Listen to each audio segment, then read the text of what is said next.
Happy Monday, everybody. It's Ange, founder of HolFit.com, and welcome to Q and InspirAction Mondays. This is a new series, so this is the first edition, I guess we'll call it, where each week I'm taking your questions that you post to the HolFit Facebook wall and answering them in video format. I'll take up to 3 questions each week, and then I'll leave you with an InspirAction health tip, a challenge going into your week. So this week I'm going to go ahead and get started on the questions. I'm going to jump over to the Facebook wall. And we had about 8 questions or so. So I'm going to take 3 this week, and then I'll carry them over to next week if there aren't any questions posted for next week. Okay, so the first question comes from Josie, and she asks, what's more important if I had to choose, an extra hour of sleep for the average mama or a workout? And this is a very common question and such a good one because sleep is often discounted when it comes to the overall health picture. So my answer to this right away would be sleep. Only because you have to understand that exercise is still a form of stress to the body. Even though it's great for our bodies in many ways, it's still stress inducing. So if we are cutting ourselves short on the amount of sleep that we need, our body is already going to be in a stressed state. It's going to have more cortisol pumping through it, which is a hormone that we don't want in our bodies all day long.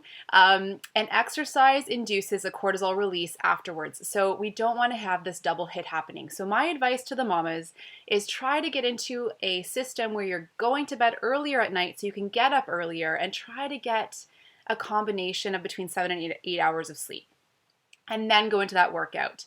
You know, the other piece to this is sleep is so beneficial for helping boost your hormones and for recovery and proper strength gains that it's just much more important to make sure you're getting good quality sleep, especially when you are nursing or pregnant.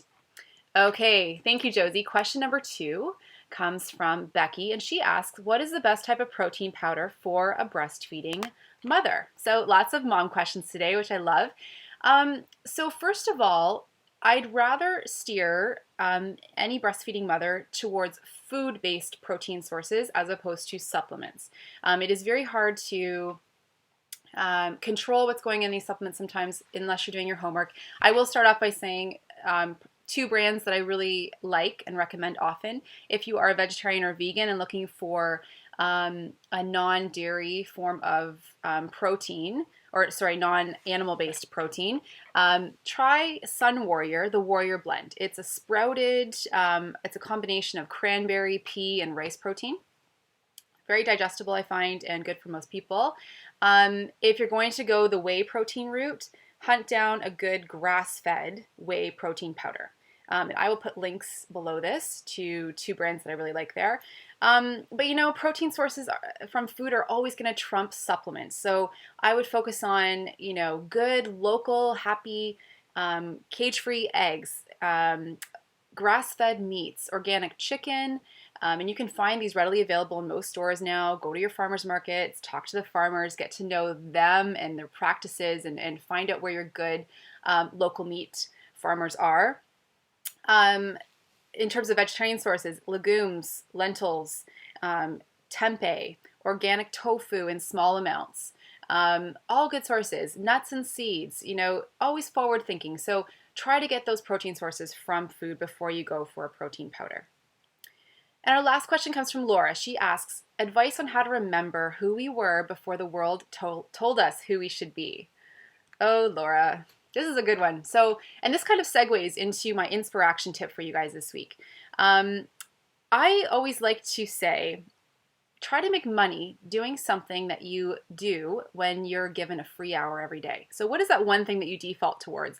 And sometimes I've heard it said, you were meant to do what you do when you're procrastinating. So for those of you that always turn to that catch-all kitchen drawer with all the stuff in it and you frantically organize it when you get that spare minute of time, maybe you were meant to be a professional organizer. Don't let go of that thought.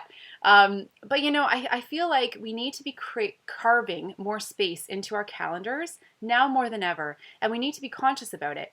I put a post on Facebook a few weeks ago, I think it was, just on how every Sunday night I get into the practice of scrubbing my calendar and looking at it to make sure that it is serving my goals, my priorities, and my passions. And some weeks this looks different. Some weeks this might be heavier on the workouts.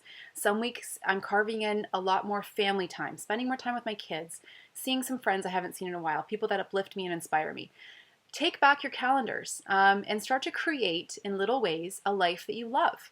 So I think that if we just would spend more time in quiet with ourselves and less in the hamster wheel of life, we could really touch in, go inward, and figure out who we are and what we love to do. And like I said, often the best way to do that is to think about what you would do if I gave you an hour free time. Today's a 25-hour day. What would you do with that one extra hour?